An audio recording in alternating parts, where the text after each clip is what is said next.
Hello and welcome back everyone. मेरा नाम है आशीष और आप देख रहे हैं टेस्टी कोडी चैनल। सो गाइस, ये नोट जेएस ट्यूटोरियल का 5वां पार्ट है और आज की इस वीडियो में हम लोग देखने वाले हैं learn condition in node JS.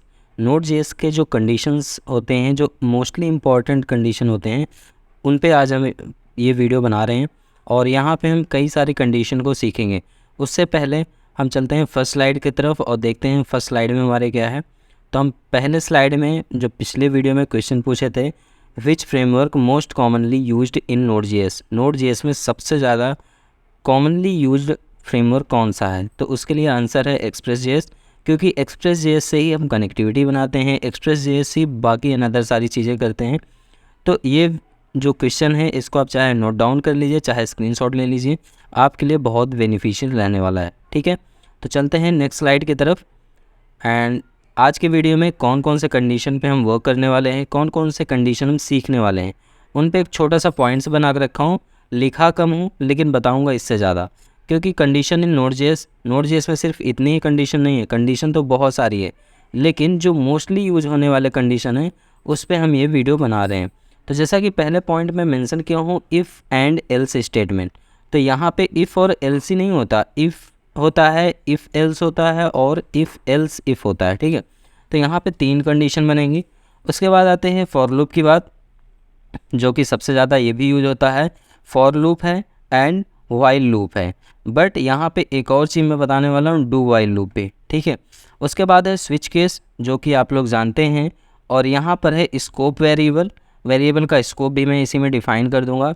साथ ही साथ एक सबसे इम्पॉर्टेंट चीज़ ये है कि इफ़ एल्स कंडीशन जो है ये एक काम और करता है, इसी के सिमिलर एक ऑपरेटर है वो वर्क करता है, उसका नाम है टर्नरी ऑपरेटर। उसको मैंने यहाँ पॉइंट में मेंशन नहीं किया, पर उसका भी एक एग्जांपल मैं ज़रूर देखूंगा। ठीक है, तो इन सब चीज़ को के लिए मैं एक छोटा छोटा एग्जांपल बना के नोटपैड पे रखा हूँ, और वो जो फाइल है नोटपैड की उसको मैं ड्राइव पे अपलोड कर दूंगा, आप वहाँ से डाउनलोड कर लेना प्रैक्टिस करने के पर्पज़ से। ठीक है, बाकी अपने अकॉर्डिंगली आप उस पर वर्क कर सकते हैं। तो चलते हैं अपने कोडिंग स्टूडियो पे, मतलब विजुअल स्टूडियो पे, जहाँ पे हम प्रैक्टिस करने वाले हैं। तो सबसे पहले हम आ जाते हैं अपने डेस्कटॉप पे। तो हम डेस्कटॉप पे आ चुके हैं, ये रहा हमारा फोल्डर जिस पे हम वर्क कर रहे थे। तो इसको हम डबल क्लिक करते हैं, ये कुछ ऐसे ओपन हो जाएगा। उसके बाद आपको सिंपली इस यूआरएल बार पे पाथ के लोकेशन पे सिंगल टैप करना है, ऑल सिलेक्टेड हो जाएगा। आपको टाइप करना है CMD, कमांड प्रॉम्प्ट ओपन होगा आपका यह फोल्डर। अब यहाँ पे आपको टाइप करना है कोड स्पेस डॉट, तो ये जो फोल्डर की डायरेक्टरी होगी, वो फाइल होगी, सारे ओपन हो जाएंगे हमारे विजुअल स्टूडियो कोड में, जैसा कि आपको दिख रहा है। ठीक है, और आप ये भी देख सकते हैं पिछले वीडियो में हमने फर्स्ट प्रोग्राम .js नाम का फ़ाइल बनाया था जिसके अंदर ये सारी कोडिंग किया था, बट आज इसको मैं रिमूव करने वाला हूँ क्योंकि आज हम सीखने वाले हैं कंडीशन। तो मैं कंडीशन वाले नोटपैड फाइल को भी ओपन करता हूँ, एक एक कंडीशन में यहाँ पे लिखता चलूँगा और साथ में उसको एक्सप्लेन करता चलूँगा। ठीक है, तो यहाँ पे आपको टर्मिनल में कुछ ऐसा मैसेज दिखेगा, तो इसको क्लीन करने के लिए आपको सिंपली टाइप करना है CLS 1 सेकेंड, आपको इस टर्मिनल पे टाइप करना है CLS, एंटर कर देना है, तो यहाँ पे स्क्रीन क्लियर हो जाएगी। ठीक है, और साथ ही साथ इसको भी हम रिमूव कर देते हैं। तो इन सारी चीज़ों को यहाँ पर रिमूव कर देते हैं, पहला वाला कंसोल रहने देता हूँ, एटलीस्ट ये हमारे YouTube चैनल के नाम से है, तो इसको मैं एज इट इज़ छोड़ देता हूँ। अब यहाँ पे सबसे पहले एक चीज़ और समझ लेते हैं कि कमेंट देना होता है तो हम ऐसे डबल स्लैश के साथ कमेंट देते हैं, और एक और कमेंट करते हैं मल्टीपल लाइन के लिए, उसको मैं बाद में कवर करूँगा। तो सबसे पहले तो हम आते हैं नोटपैड फाइल पे। तो ये रहा हमारा नोटपैड फाइल। सबसे पहले मैंने लिख रखा है इफ़ कंडीशन। इफ़ कंडीशन के लिए मैंने एक छोटा सा कोड लिखा है। ठीक है, तो इस कोड को मैं सिंपली यहाँ से कॉपी करूँगा। मैंने कॉपी किया और कॉपी करके आगे सबसे पहले अपने विजुअल स्टूडियो कोड पे पेस्ट कर दिया। अब देखो यहाँ पर इफ़ कंडीशन में लिखा हूँ और यहाँ पे मैं ले रहा हूँ एक variable let age is equal to 18।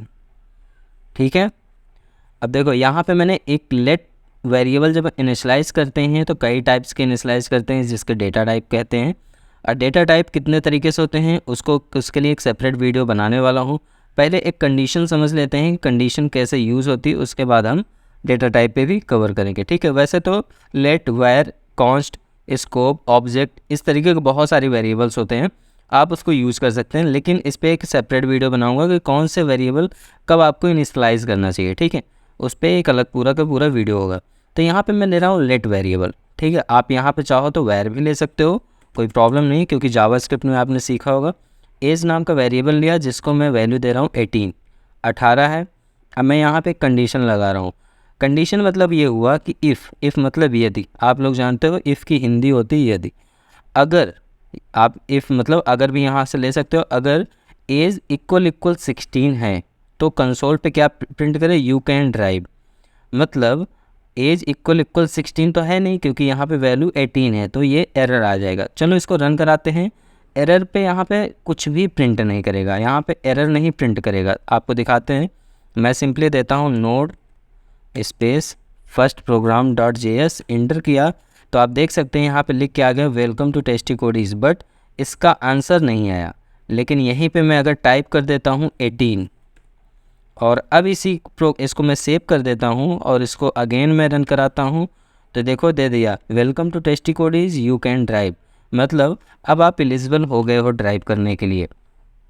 तो इफ़ कंडीशन क्या करता है, हमारे कंडीशन को मैच करता है कि क्या जो ये ऊपर वेरिएबल है वो सेम है इससे, तभी आगे मैच कराएगा, नहीं तो नहीं कराएगा। चलो यहाँ पे एक ऑपरेटर्स को मैचिंग का एक चीज़ और देखते हैं। यहाँ पे मैं लगाता हूँ ट्रिपल इक्वल और सेव कर देता हूँ और अब सेम चीज़ रन कराता हूँ। इंटर किया तो अभी भी देखो क्या आ रहा है, यू कैन ड्राइव, ठीक है। लेकिन अगर जैसे मान लो यहाँ पे मैंने कर दिया इसको 18 को ऐसे, मतलब एज ए स्ट्रिंग पास कर दिया। अब मैं इसको रन कराता हूँ तो देखो, तो आपको आउटपुट नहीं मिलने वाला। क्यों? क्योंकि जो डबल ऑपरेटर होता है वो सिर्फ वैल्यू मैच करता है, लेकिन जब ट्रिपल ऑपरेटर हम यूज़ करते हैं तो उस केस में क्या मैच करता है, हमारा वैल्यू मैच करता है, साथ में डेटा टाइप भी मैच करता है कि ये किस टाइप का डेटा है। तो यहाँ पे स्ट्रिंग है बट यहाँ पे मैंने नंबर दिया है, तो इसलिए ये क्या किया, हमें आउटपुट नहीं दिया, मतलब एरर फेंक दिया। तो एरर की केस में यहाँ पे एरर नहीं दे रहा, क्योंकि हमने तो इफ़ कंडीशन दिया ना, एल्स वाली कंडीशन तो दिया ही नहीं। तो इस तरीके से हमारा इफ़ कंडीशन वर्क करता है। अब हम देखने वाले हैं इफ़ एल्स कंडीशन। तो इफ़ एल्स कंडीशन के लिए हम दूसरा लॉजिक लिखे हैं यहाँ पे। थोड़ा सा इसको स्क्रॉल डाउन करते हैं और ये वाली कंडीशन को मैं कॉपी करता हूँ पूरे और पेस्ट करता हूँ अपने कोड में। मैंने यहाँ पे पेस्ट कर दिया। देखो यहाँ पर भी मैंने क्या रखा है, एज एक वेरिएबल लिया हूँ, let age is equal to 18, ठीक है। और यहाँ पर क्या किया, एक कंडीशन लगाया हूँ, if age is greater than और इक्वल टू 18, मतलब 18 हो या 18 से बड़ा हो तो क्या कंसोल में प्रिंट करना चाहिए, यू कैन साइन अप। लेकिन अगर 18 से छोटा है तो प्रिंट करेगा you must be at least 18 to sign up, मतलब आपको 18 होना पड़ेगा साइन अप करने के लिए। तो चलो अब इसको हम सेव कराते हैं। अब थोड़ी देर के लिए ऊपर वाली इफ़ कंडीशन को हम कमेंट कर लेते हैं, जिससे कि हमें बहुत सारे आउटपुट ना मिले और कन्फ्यूज़न क्रिएट ना हो। तो मैं यहाँ पे इसको कमेंट कर दिया, सेव कर दिया। अब इस कोड को मैं रन कराता हूँ। मैंने यहाँ पे लिखा Node.js माई फर्स्ट प्रोग्राम। तो देखो यहाँ पे आ रहा है वेलकम टू टेस्टिकोडीज चैनल और नीचे दिया है यू कैन साइन अप, मतलब पहला कंडीशन हमारा ट्रू हो गया। चलो दूसरा एल्स वाला कंडीशन कब चलेगा, मान लो मैं इसकी वैल्यू 16 करता हूँ। अब 16 पे ये पहली कंडीशन नहीं चलेगी। पहली कंडीशन क्यों नहीं चलेगी, क्योंकि जो एज की वैल्यू है 18 हो या 18 से बड़ी हो, लेकिन यहाँ पे मैंने एज इज़ इक्वल टू 16 रखा है, तो पहली कंडीशन तो फॉल्स हो गई। अब चलेगी कौन सी, एल्स वाली। तो अब आएगा you must be at least 18 to sign up. तो इसको हम अगेन रन कराते हैं तो देख सकते हो वेलकम टू टेस्टिकोडी, जो सेकेंड मैसेज आ गया you must be at least 18 to sign up, ठीक है। तो इस तरीके से इफ़ और इफ़ एल्स कंडीशन वर्क करता है। चलो मैं इसको भी कमेंट करता हूँ और अब साथ ही साथ हम देखते हैं इफ़ एल्स इफ कंडीशन, ठीक है। तो मैंने यहाँ पे आया और इसको मैं यहाँ से कॉपी कर लेता हूँ। मैं ये कंडीशन को पूरी कॉपी कर लेता हूँ। कॉपी कर लिया और कॉपी करने के बाद अपने विजुअल स्टूडियो कोड पे मैं पेस्ट कर देता हूँ और इसको थोड़ा सा मैं और डाउन करता हूँ, ठीक है। अब मैंने यहाँ पे दिखा देता हूँ, पहले एक वेरिएबल लिया let month, month is equal to 6, मैंने लिया 6 और मंथ नेम, दो वेरिएबल लिया है, ठीक है। पहले वेरिएबल को इनिशियलाइज़ कर दिया और दूसरे को मैंने इनिशियलाइज़ नहीं किया यहाँ पे। अब मैं कंडीशन के अंदर दूसरे वैल्यू को इनिशियलाइज़ कर रहा हूँ। मैंने यहाँ कंडीशन, पहली कंडीशन लिखा इफ़ अगर मंथ इज़ इक्वल 1 है तो जनवरी प्रिंट करें। अगर उसके बाद पहली कंडीशन अगर फॉल्स हुई तो दूसरी कंडीशन चलेगी else if month is equal to है, मतलब दो वैल्यू है, तो फरवरी प्रिंट करेगा। मंथ इज़ इक्वल 3 है तो मार्च प्रिंट करेगा। मंथ इज़ इक्वल 4 है तो अप्रैल प्रिंट करेगा। मंथ इज़ इक्वल 5 है तो मई प्रिंट करेगा। मंथ इज़ इक्वल 6 है तो जून प्रिंट करेगा। तो जैसे ही 6 मिल जाएगा तो ये क्या प्रिंट कर देगा, जून प्रिंट कर देगा। बाकी कंडीशन उसके बाद फिर एग्जीक्यूट नहीं होने वाली। और उसके बाद हमने कंसोल पे मंथ नेम प्रिंट कराया तो ये हमको क्या दे देगा, जून दे देगा। चलो एक बार इसको हम रन करा के चेक करते हैं। एक बार सेम प्रोग्राम को रन करा के चेक किए।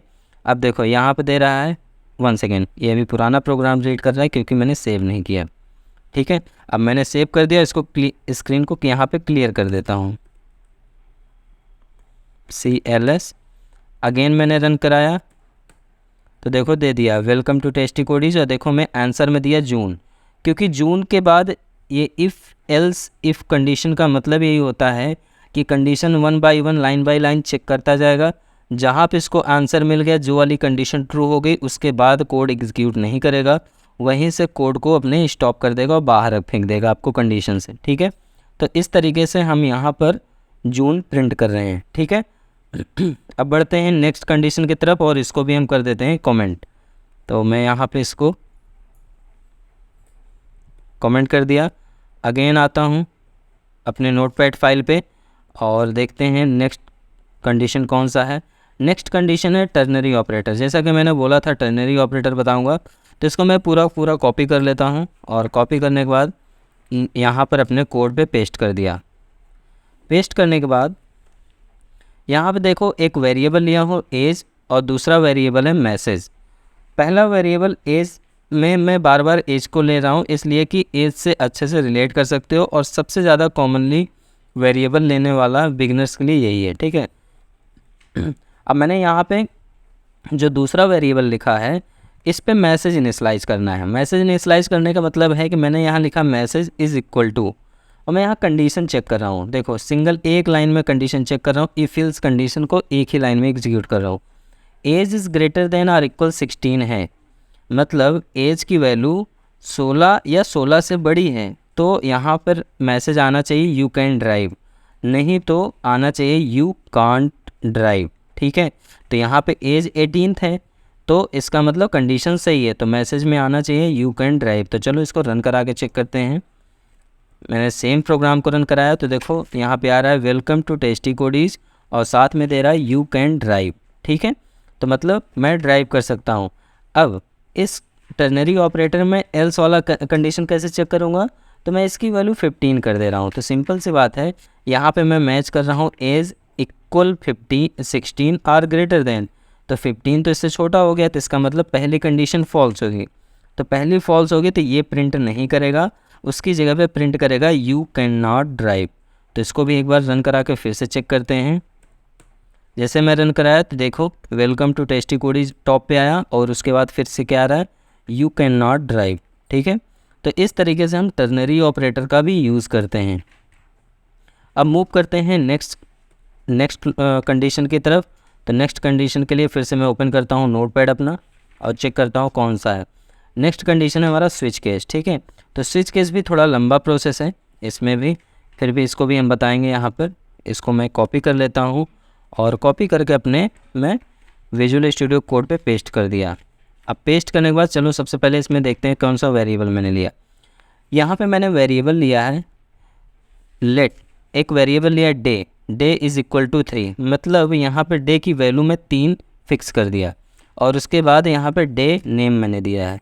तो मैं यहाँ पे स्विच केस लगा रहा हूँ। स्विच केस मतलब हुआ है कि स्विच केस एक वन बाय वन एक केस चेक करेगा, जो भी केस सही होगा उस केस के बाद ये भी रिटर्न हमें डेटा दे देगा, ठीक है। तो पहला कंडीशन है केस 1, मैंने स्विच लिखा, इसका सिंटैक्स कुछ ऐसे होता है, पहले स्विच लिखना पड़ता है, फिर पैरेंथेसिस, फिर वेरिएबल नेम, ठीक है। और उसके बाद अब इसके अंदर जो कंडीशन लिखनी होती है वो केस और ब्रेक किया जाता है। तो पहला केस है केस 1, केस 1 में डे नेम मैंने दिया है संडे, फिर मैंने लाइन ब्रेक कर दिया, फिर केस 2 लिखा और केस 2 में लिखा मंडे, फिर ब्रेक किया, फिर केस 3 लिखा, केस 3 में लिखा डे ट्यूसडे। तो यहाँ पे आंसर ट्यूसडे आएगा और उसके बाद तुरंत ब्रेक कर देगा, ब्रेक करने के बाद ये बाहर आ जाएगा। चलो मैं इसका भी थोड़ा सा आउटपुट आपको दिखा देता हूँ। यहाँ पर मैं जब इस प्रोग्राम को रन करा रहा हूँ, देखो लिख उठा welcome to tasty code is Tuesday, ठीक है। ट्यूसडे क्यों आया, क्योंकि यहाँ पे डे इज़ इक्वल टू 3 लिया था और केस 3 पे क्या है, ट्यूसडे है।